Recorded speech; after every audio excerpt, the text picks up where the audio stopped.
ये समस्या दिल्ली के विकास के लिए और दिल्ली के किसानों के विकास के लिए है से जुड़ी है। 2007 में दिल्ली में लैंड पूलिंग पॉलिसी का एक योजना डीडीए लेके आई।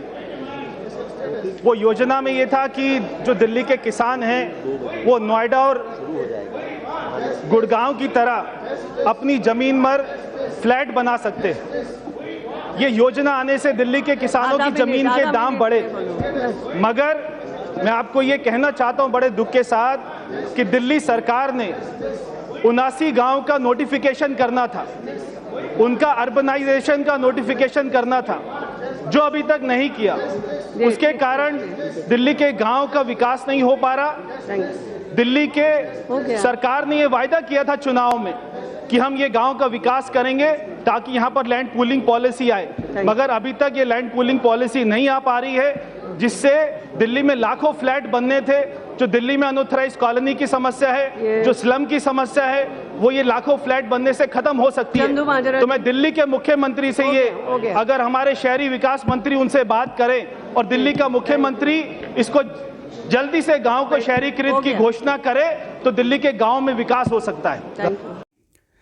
अभी आपने सुना दक्षिण दिल्ली संसदीय क्षेत्र के तत्कालीन सांसद परवेज साहिब सिंह वर्मा लोकसभा में खड़े होकर लैंड पूलिंग योजना पे बात कर रहे थे और तत्कालीन आम आदमी पार्टी की दिल्ली सरकार पर लैंड पूलिंग योजना को फेल करने के आरोप भी लगा रहे थे। अब बड़ी बात यह है कि परवेज साहिब सिंह वर्मा पिछले 1 वर्ष से भारतीय जनता पार्टी की दिल्ली सरकार में मंत्री हैं और कई विभागों को संभाल रहे हैं, लेकिन 1 साल सरकार का व्यतीत होने के बावजूद भाजपा की दिल्ली सरकार लैंड पूलिंग योजना पर कोई काम नहीं कर रही है। बुराड़ी विधानसभा क्षेत्र की बात करें तो जहां पर लैंड पूलिंग पॉलिसी के लिए साइन बोर्ड लगाए गए थे, उनमें से अधिकांश साइन बोर्ड भी लोगों ने उखाड़कर फेंक दिए हैं। कुछ जगहों पर अभी लैंड पूलिंग पॉलिसी के साइन बोर्ड मिलते हैं और अधिकांश साइन बोर्ड गायब कर दिए गए हैं। लेकिन उससे बड़ा सवाल यह है कि पिछले 1 साल से भारतीय जनता पार्टी की दिल्ली सरकार ने आखिर लैंड पूलिंग पॉलिसी पर कितना और क्या काम किया। दक्षिण दिल्ली संसदीय क्षेत्र से एक सांसद के रूप में जो सवाल परवेज साहिब सिंह वर्मा ने तत्कालीन आम आदमी पार्टी की दिल्ली सरकार और मुख्यमंत्री अरविंद केजरीवाल पर खड़े किए थे, आज वह खुद मौन हैं। बुराड़ी विधानसभा क्षेत्र में दिल्ली विकास प्राधिकरण द्वारा लैंड पूलिंग के लिए जो सेक्टर निर्धारित किए गए थे, वहां पर अभी भी कोई काम होता दिखाई नहीं दे रहा है, जबकि देश की राजधानी दिल्ली में पिछले 1 वर्ष से उसी भारतीय जनता पार्टी की सरकार है, जिसके नेता और सांसद दूसरी सरकार पर सवाल उठा रहे थे। आखिर भाजपा की दिल्ली सरकार ने लैंड पूलिंग पर अभी तक कोई काम आरंभ क्यों नहीं किया है?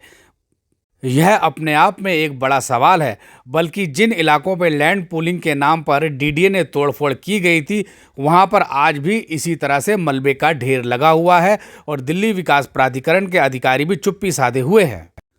उत्तर पूर्वी दिल्ली संसदीय क्षेत्र से सांसद मनोज तिवारी लगातार 12 सालों से चुनाव जीतकर सांसद बन रहे हैं, लेकिन उन्होंने अपने लोकसभा क्षेत्र स्थित बुराड़ी विधानसभा क्षेत्र में लैंड पूलिंग पॉलिसी को लेकर एक बार भी सवाल लोकसभा में नहीं पूछा है। ऐसे में डीडीए की लैंड पूलिंग पॉलिसी की कामयाबी पर सीधे सीधे सवाल खड़े हो रहे हैं।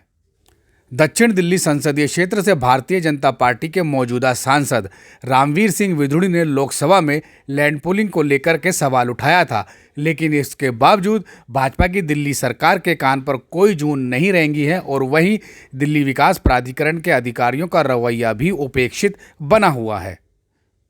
इतना ही नहीं, जिन गांवों में लैंड पूलिंग पॉलिसी को लागू किया गया है, उन गांवों के किसान भी इस पॉलिसी को लेकर काफ़ी असमंजस की स्थिति में बने हुए हैं।